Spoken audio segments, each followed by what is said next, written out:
et ça beaucoup de personnes ne le disent pas, c'est qu'on ne peut pas se préparer à tout. Si on pouvait se préparer à tout, alors nous sommes des dieux. Notre particularité, c'est que nous sommes limités dans le temps et que nous essayons de regarder dans notre expérience passée pour voir des modèles de comportement, pour voir la récurrence d'un certain type d'événement, pour dire que, comme dans le passé, ça s'est souvent passé comme ça veut dire que dans le futur, ça peut se passer. Mais la réalité, c'est quoi? C'est que dans le futur, il peut y avoir des réplications des événements passés, il peut y avoir des réplications des modèles passés, il peut y avoir des projections ou des prolongements des récurrences passées, mais dans le futur, il y a beaucoup d'événements qui n'ont rien à voir avec ce que nous avons vu dans le passé. Donc, fin de compte, nous serons toujours vulnérables. Aujourd'hui, je causais avec mon épouse alors que nous étions en train de... Je crois que nous étions en train de revenir ce matin de l'école des enfants parce que nous étions déposés les enfants à l'école. Et je me suis rappelé d'une histoire qu'elle m'a racontée hier. Une histoire d'une maman que nous connaissons. Une maman qui était nantie. Une maman dont le mari était nanti.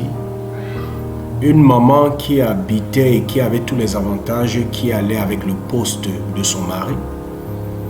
Et qui, lorsque tu la connaissais, ne montrait pas les signes d'une personne qui, quelque temps après, allait sombrer dans toutes sortes de misère et de pauvreté.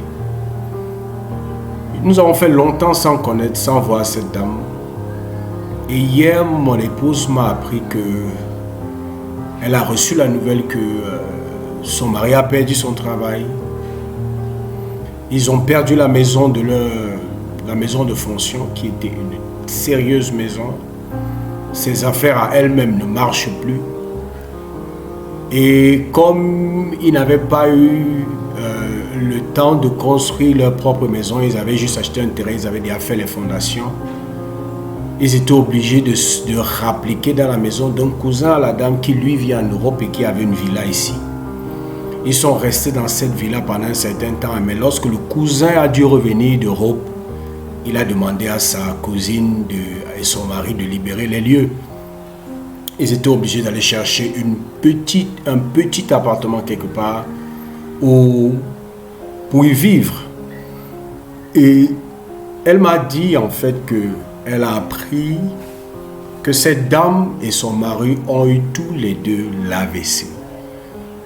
Et lorsque nous avons réfléchi à cette situation, nous avons dit, waouh, certainement c'est le stress qui a poussé ce couple l'un après l'autre à souffrir d'un AVC.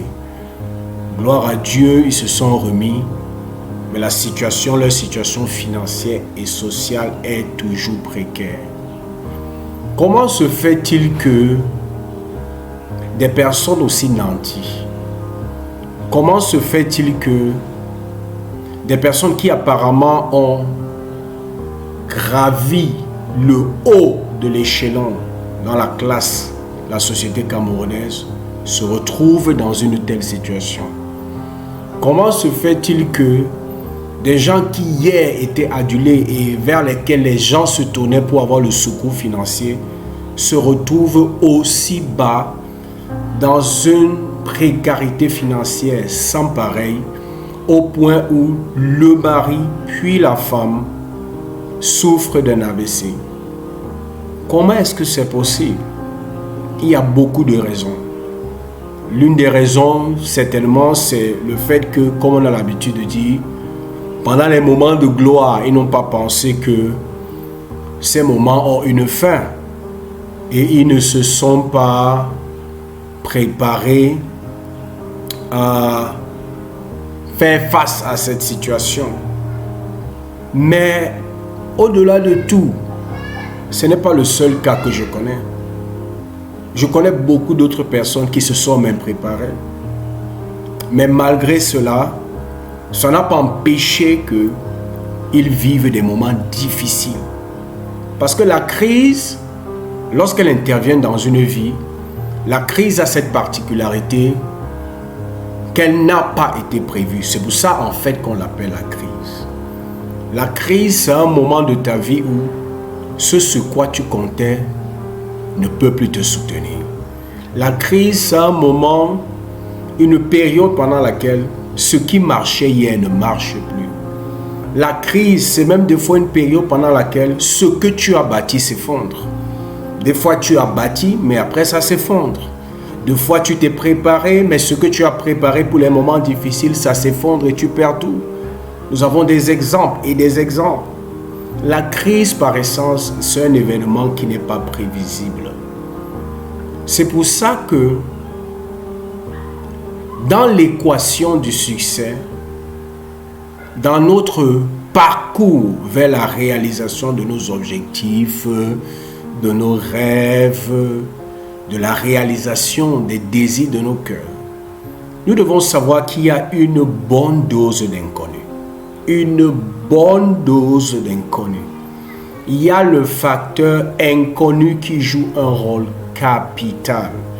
Et lorsque nous nous engageons à vivre la vie que nous voulons, à réaliser la grandeur à laquelle nous croyons que nous sommes appelés, à devenir la personne que nous croyons que Dieu nous a créé pour être, à vivre, à atteindre la liberté financière, nous allons faire face à des événements comme ça.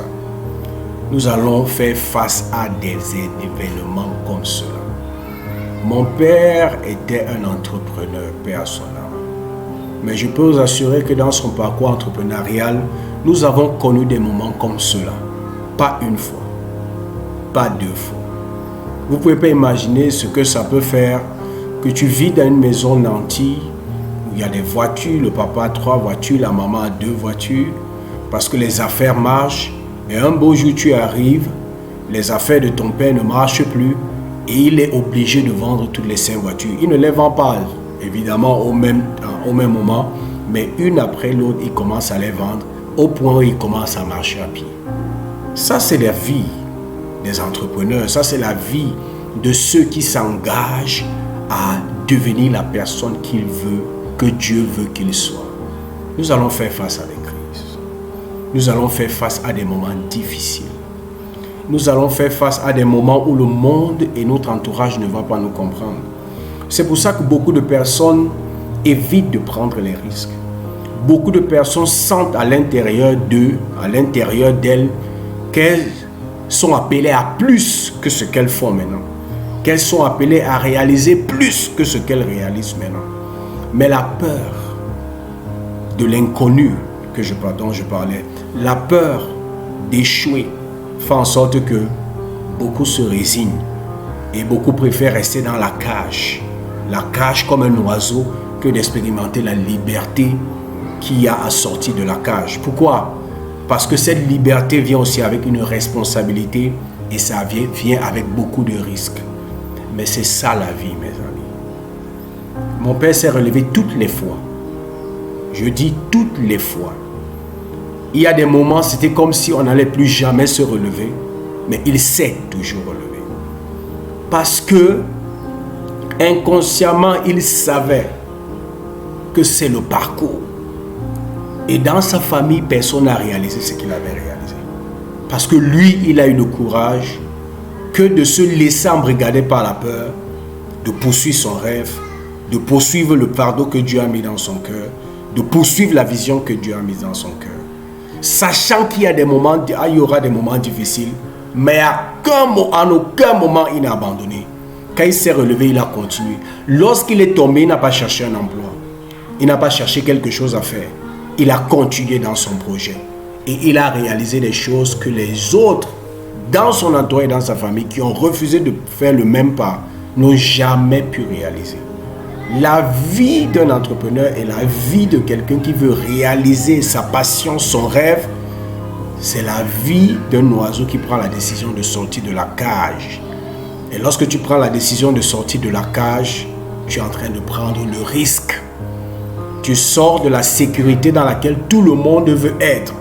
Tout le monde veut un emploi sécurisé. Personne ne veut tenter quelque chose de différent. Mais tout ce que nous avons de meilleur sur la terre, c'est le résultat des personnes qui ont pris des risques. L'Afrique ne va pas changer si nous ne prenons pas des risques. tant que nous nous levons pour chercher le travail, tant que nous nous levons pour aller chercher la sécurité dans un boulot, dans une entreprise pour laquelle quelqu'un s'est sacrifié, nous n'allons pas changer l'Afrique. Tout ce que nous utilisons aujourd'hui, c'est le résultat d'un risque qui a été pris par quelqu'un. Les laptops, les smartphones, les voitures, les avions, tout ce que nous avons, c'est quelqu'un qui a pris le risque. Il y aura des crises en chemin, c'est vrai, mais notre rêve doit être plus grand que notre peur d'échouer. Notre passion doit être plus forte que toutes les pesanteurs de notre environnement qui cherchent à nous ramener à la vie normale en disant « fais comme tous les autres, non? Cherche un boulot. Pourquoi est-ce que tu essayes tout cela? Tu as vu qui dans notre famille fait tout cela? Tu as vu qui dans notre environnement essaie de réaliser cela? Qui t'a même gâté comme ça? Cherche un bon boulot, tu restes tranquille. Cherche la sécurité. » Mais beaucoup d'entre nous, toi qui es en train de m'écouter maintenant, tu sais à l'intérieur de toi que ta vie vaut mieux que ce que tu es en train de vivre maintenant. Tu sais à l'intérieur de toi que il y a plus pour toi dans la vie que ce que tu as maintenant. Et tu sais aussi que ça va te demander beaucoup de courage. Et ça va te demander de sortir de la cage. Ça va te demander de prendre des risques. Beaucoup d'entre nous, nous restons coincés, frustrés, dans un emploi que nous détestons, faisant quelque chose que nous détestons parce que nous voulons avoir la sécurité. Mais à l'intérieur de nous, nous avons ce cri. Nous voulons réaliser quelque chose de grand. Lorsque nous voyons les autres qui ont réalisé ça, nous inspire. Mais nous avons peur de faire le pas. Et moi, je veux te dire, je vous ai raconté cette histoire du début. C'est une personne qui apparemment était en sécurité. Parce que le boulot de son mari était un boulot tellement juteux qu'on n'imaginait pas qu'un jour, cette sécurité allait s'effriter et s'effondrer. Et lorsque cette sécurité s'est effritée et s'est effondrée, cette dame et son mari et sa maison ont fait face à des situations terribles. Pourquoi est-ce que je te dis ça? C'est pour te faire comprendre que moi, je suis arrivé à la conclusion que il n'y a pas de sécurité en fait. Cet emploi, c'est un bon emploi parce qu'il me donne le travail, tu peux le perdre demain. Il n'y a pas de sécurité. Même ton business qui est en train de marcher aujourd'hui, il n'y a pas de sécurité. Notre sécurité vient de notre capacité à nous adapter aux changements et à anticiper les crises. Parce que tu sois employé, que tu sois entrepreneur, que tu sois ministre de culte, quelle que soit ta fonction, ce que tu as maintenant n'est pas sécurisé. Pourquoi? Parce que les événements de la seconde d'après, tu ne les maîtrises pas. Lorsque le Covid a fouetté le monde entier de plein fouet, qui était préparé à ça? Quel modèle économique pouvait prévoir ça? Quelle projection météorologique pouvait prévoir ça? Quelle anticipation dans le domaine de la santé publique pouvait prévoir une telle pandémie? Personne ne l'a vu venir. Ça a fouetté la terre et le monde de plein fouet. Et des millions ont perdu leur travail. Des milliers d'entreprises ont dû fermer, ont déposé la clé. Pourquoi? Parce qu'un événement dont on n'avait pas la présence, dont on n'avait pas la prévision, auquel on ne s'était pas préparé, elle nous a atteint de plein fouet. Lorsqu'il y a eu les crises des subprimes aux États-Unis et qui a entraîné cette onde de choc dans tout le monde entier, entraînant cette grosse crise financière, beaucoup n'y étaient pas préparés, beaucoup n'y ont même pas contribué. Et beaucoup ont perdu. Parce que il n'y a pas de véritable sécurité. En réalité, du moment où tu te sens en sécurité, c'est à ce moment que tu dois commencer à avoir peur. Beaucoup de personnes se disent que non, comme j'ai l'emploi, je suis en sécurité. Comme je suis dans ce boulot, je suis en sécurité. D'abord, un, tu n'es pas en sécurité parce que tu peux le perdre. Et deux, un jour, ce boulot va finir. Et lorsque ce boulot va finir, qu'est-ce que tu feras? Tu feras aussi l'AVC. Parce que ce à quoi tu n'es pas préparé va te créer des problèmes. Ce à quoi tu n'es pas préparé va te créer des troubles. Ce à quoi tu n'es pas préparé va te bouleverser. Et la vérité, c'est quoi? Et ça, beaucoup de personnes ne le disent pas. C'est qu'on ne peut pas se préparer à tout. Si on pouvait se préparer à tout, alors nous sommes des dieux. Notre particularité, c'est que nous sommes limités dans le temps. Et que nous essayons de regarder dans notre expérience passée pour voir des modèles de comportement, pour voir la récurrence d'un certain type d'événement, pour dire que, comme dans le passé, ça s'est souvent passé comme ça veut dire que dans le futur, ça peut se passer. Mais la réalité, c'est quoi? C'est que dans le futur, il peut y avoir des réplications des événements passés. Il peut y avoir des réplications des modèles passés. Il peut y avoir des projections ou des prolongements des récurrences passées. Mais dans le futur, il y a beaucoup d'événements qui n'ont rien à voir avec ce que nous avons vu dans le passé. Donc, fin de compte, nous serons toujours vulnérables. Pourquoi est-ce que je prends le temps pour le dire? Parce que je me suis rendu compte que beaucoup de motivateurs, beaucoup de personnes à succès, beaucoup de personnes qui ont réussi dans un domaine particulier ont l'habitude de dire seulement « Oh, il faut travailler dur. C'est parce que j'ai travaillé dur que je suis arrivé à ce niveau. C'est parce que j'étais focalisé que je suis arrivé à ce niveau. C'est parce que je lisais beaucoup que je suis arrivé à ce niveau. C'est parce que je suis resté focus. C'est parce que moi j'ai pris le risque. » Oui, toutes ces choses sont bien. Et si tu n'as pas ces choses, ça va vraiment t'handicaper dans la réalisation de ton rêve ou des grandes choses que tu aimerais réaliser. Il faut travailler dur, je suis d'accord. Mais peu d'entre eux ne reconnaissent que à un moment donné, il y a eu comme une aide dont ils n'étaient pas conscients dans ce qu'ils étaient en train de faire. Moi, j'appelle ce coup de pouce le coup de pouce de Dieu. Je sais que ça va paraître ringard. On va dire que non, vraiment parler de Dieu aujourd'hui, c'est comme... Non, la vérité c'est quoi? La vérité c'est que lorsque tu regardes la vie d'un cultivateur, je m'inspire beaucoup du cultivateur. Parce que le principe d'action, de réaction, de cause, d'effet participe du principe de la semaille et de la moisson. Tu as ce que tu as semé. La réaction est le produit de l'action. La cause ou l'effet, c'est la répercussion ou le produit de la cause. Donc le principe du cultivateur, qui est celui de la semaille et de la moisson, c'est le principe de la vie même. Parce que c'est même par ce principe que nous pouvons procréer. Parce qu'un homme place sa semence dans une terre qui est la femme, il y a incubation et il y a production des êtres humains que nous sommes. La planète est remplie à cause de ce principe. Nous allons voir ce principe dans tout. Le principe de la semaille et de la moisson. Et c'est pour ça que moi j'ai pris le temps pour étudier ce principe. Parce que ce principe guide toute la vie. Même en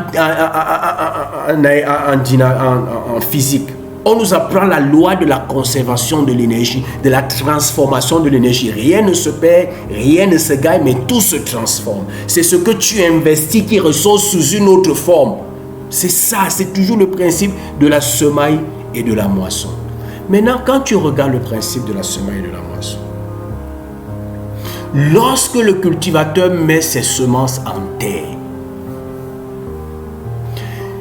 si la semence est bonne, la terre est bonne, mais il ne pleut pas, il n'y a pas récolte.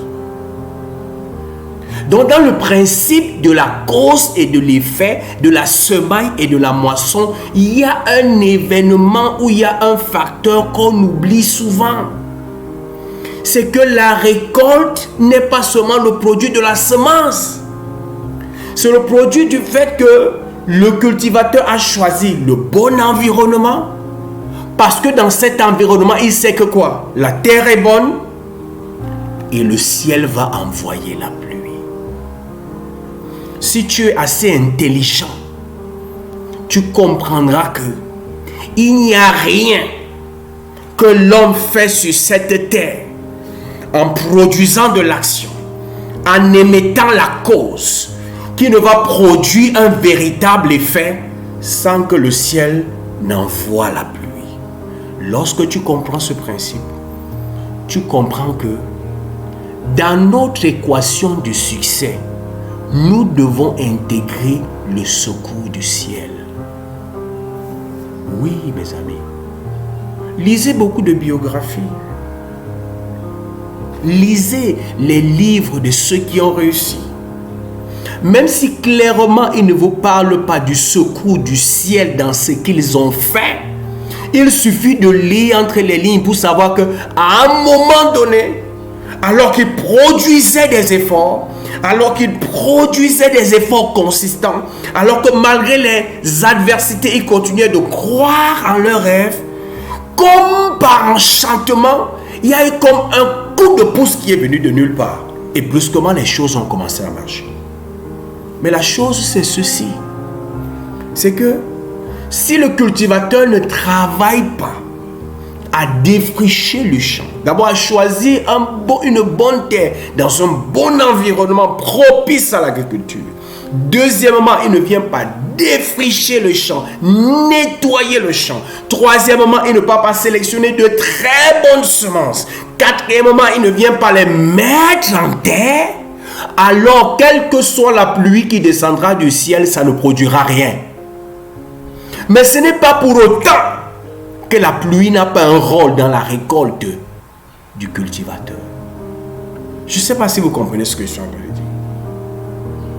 Le cultivateur ne peut pas avoir la récolte qu'il rêve simplement par ses propres efforts. Il y a une partie de l'équation qui ne dépend pas de lui. Il peut concourir à ce qu'il y ait une grande récolte en choisissant le lieu où la pluie va descendre. Mais en fin de compte, il faut que la pluie descende. Parce que si la pluie ne descend pas, ses efforts sont vains. Je ne sais pas si tu me comprends. C'est pour ça que je dis il faut qu'on soit assez humble. Nous tous on est allés à l'école. Et on continue d'étudier. Mais il faut être assez humble pour reconnaître qu'il y a une grosse part d'inconnu dans ce que nous faisons. Et la grosse part d'inconnu là, une bonne partie vient du fait que nous avons besoin du secours du ciel dans ce que nous faisons. Si nous ne faisons rien, quel que soit ce que le ciel envoie, rien ne va se passer. Nous sommes d'accord qu'il ne faut pas dormir sur ses lauriers et dire que non, le ciel va me bénir. Non, Dieu va me bénir. Non, ça ne va pas arriver.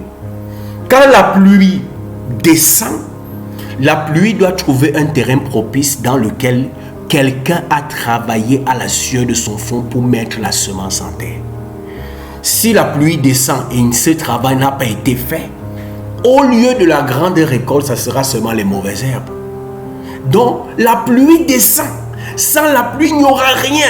Mais pour que tu aies ce que tu désires, j'ai un rôle à jouer. Tu as un rôle à jouer. Mais en fin de compte, il faut aussi être assez humble pour savoir que le ciel doit agir pour que le résultat final se manifeste. Maintenant, quand on nous dit que c'est seulement travailler dur, c'est seulement être focus, beaucoup lire, ne pas se décourager. Vous ne connaissez pas les gens qui travaillent dur, qui ne vont nulle part. Vous ne connaissez pas les gens qui ne se découragent pas, qui ne vont nulle part. Moi, j'en connais. Vous ne connaissez pas les gens focus, dont la vie ne donne pas. Ou vous pensez que ce n'est que les personnes qui ont réussi là, qui sont les seules.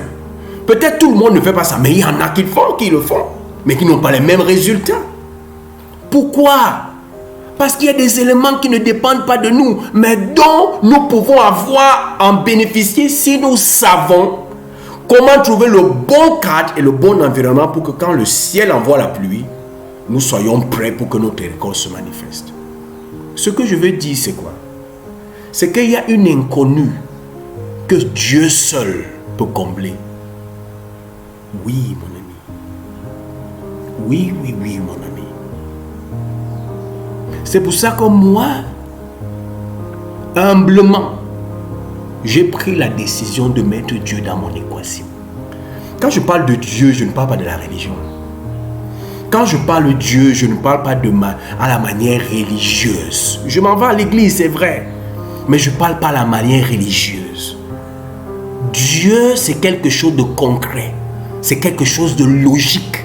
C'est une personne qui agit selon une certaine scienticité. Ce n'est pas une abstraction pleine d'émotions. Non. Lorsque je vous parle du principe du cultivateur, c'est logique. C'est logique. Tu ne peux pas réaliser ce que tu veux réaliser là, sans le secours du ciel. Et ce qui est terrible, c'est que beaucoup de personnes réalisent des choses. Des fois, elles sont elles-mêmes aveugles pour ne pas voir le secours du ciel dans ce qu'elles font. Ou d'autres voient le secours du ciel, elles font sciemment de ne pas le mentionner. Parce qu'aujourd'hui, parler de Dieu, c'est comme si tu es relayé, c'est comme si tu es archaïque. Moi, je ne suis pas là pour faire défendre une école, défendre une position. Ce que je recherche, c'est la vérité. Parce que c'est la vérité qui libère. Parce que c'est la vérité qui produit les résultats. Je n'ai pas peur d'où vient la vérité. Ce qui est intéressant et ce qui est important, c'est la vérité. Tu as besoin du secours d'en haut. Maintenant, tu vas me dire que mais comment parler pour avoir le secours d'en haut? C'est de reconnaître qu'il y a un Dieu qui secoue d'abord les gens. Parce que le principe, c'est clair, c'est qu'il te sera toujours fait selon ta foi. Ta foi, c'est quoi? C'est de croire que comme je bâtis, comme je sème, comme je travaille, j'ai besoin de Dieu, j'ai besoin de ton coup de pouce. Et tu verras le coup de pouce, c'est simple. C'est pas compliqué, c'est une histoire. Comme tu crois en toi, comme tu crois en ton projet, de croire que ce facteur est important dans l'équation de ton succès. Et de croire que comme tu fais ce que tu dois faire, ça viendra. La foi, c'est un principe. La foi n'est pas une émotion d'abord. Vous savez, le fait qu'on ne puisse pas expliquer quelque chose ne veut pas dire que la chose n'existe pas. Le fait qu'on ne puisse pas prouver quelque chose ne veut pas dire que la chose n'existe pas. Lorsque quelqu'un dit que je sens un courant d'air me frapper le visage, tu as vu ce courant d'air? Tu peux voir le vent? Lorsque quelqu'un dit que il y a l'électricité qui passe ici, tu peux voir l'électricité. Il ressent le vent, je le ressens. Le choc électrique sur mon corps, je le ressens. Mais je ne peux pas te montrer l'électricité avec mes yeux. Non. Ça vous dit que ce n'est pas parce que tu ne peux pas expliquer quelque chose ou tu ne peux pas voir quelque chose que forcément ça n'existe pas. Lorsque nous étudions la pensée complexe, pour ceux qui lisent, allez lire sur la pensée complexe, vous allez voir que dans toute réalité, il y a des réalités invisibles et il y a des réalités visibles. Il y a des réalités intangibles et il y a des réalités tangibles. Il y a des réalités physiques et il y a des réalités métaphysiques. C'est la vie. Celui qui vit la foi et qui expérimente la foi dans sa vie, il ne peut pas te montrer peut-être mathématiquement et t'expliquer le phénomène, mais il peut te décrire comment ça se manifeste dans sa vie. La preuve, c'est que jusqu'à aujourd'hui, les gens continuent de réaliser des choses extraordinaires. Et quand tu leur poses la question, qu'est-ce qui a fait la différence? Elles vont te dire, c'est parce que j'avais la foi. Mais maintenant, explique la foi. Est-ce que tu peux l'expliquer? Est-ce que tu peux la quantifier? Très peu de personnes peuvent la faire. Mais est-ce que ça veut dire que la foi n'existe pas? Donc faites attention, mes amis. Ce n'est pas parce que tu ne peux pas expliquer quelque chose que ça n'existe pas. Lorsque tu dis je sens le vent, tu ne peux pas expliquer. Tu peux seulement décrire ce que tu ressens. Lorsque tu dis qu'il y a le courant ici, tu ne peux pas expliquer. Tu peux seulement décrire parce que ça t'a produit comme ressenti. Donc, tout ça c'est pour dire quoi? Mes amis, soyons assez humbles. Ça n'a rien à voir avec aller à l'église. C'est la logique. Reconnaissons que Dieu est dans l'équation du succès. Comme la pluie joue un rôle dans la récolte du cultivateur. Reconnaissons-le. Ça ne diminue en rien notre intelligence. Au contraire, ça nous rend encore intelligents. Parce que plus on est humble, plus on connaît. Mais quand on croit qu'on connaît tout, on bloque la cumulation de connaissances additionnelles. Donc c'est ça que je voulais dire, qu'il n'y a vraiment pas de sécurité dans la vie. Et l'insécurité vient de l'inconnu. Et l'un des moyens de gérer l'inconnu, en plus du fait qu'il faille se préparer, est de reconnaître que dans l'élément de l'inconnu là, il y a un facteur qui est Dieu, dont j'ai besoin dans ce que je fais. N'as-tu jamais été dans une situation difficile et finalement ça se débloque et toi-même tu te demandes comment est-ce que ça a pu se débloquer? N'as-tu jamais été dans une situation où les choses étaient bloquées, où tu étais en train de t'effondrer, des choses étaient en train de s'effondrer et quelque chose s'est passé, un coup de fil, un contrat et quelque chose s'est passé et tu n'as pas sombré et que tu ne puisses pas expliquer? Ou ce n'est que moi seul qui vis ça? Ou toi tu n'as jamais vécu ce genre de choses? Oui, toi et moi on peut ne pas pouvoir l'expliquer, mais on peut décrire ce qui s'est passé. Et on peut dire que ça là, c'est hors de mes cordes. Je ne sais peut-être pas comment ça s'est passé, mais je sais que ça s'est passé. Et cet inconnu là, moi je l'appelle Dieu. Cet inconnu là, moi j'appelle le secours du ciel dans ce que je fais. Et si moi j'intègre le secours du ciel dans ce que je fais, en plus de me préparer à toute éventualité parce qu'il n'existe pas de sécurité, je suis armé doublement pour faire face à l'inconnu et pour mieux résister lorsque les crises arrivent, lorsque les choses auxquelles je n'ai pas été préparé viennent pour bouleverser mon existence et bouleverser mon agir présent.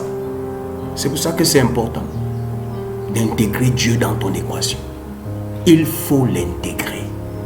Maintenant, fais comme tu veux, c'est juste une suggestion. Si tu ne l'intègres pas, c'est juste une suggestion.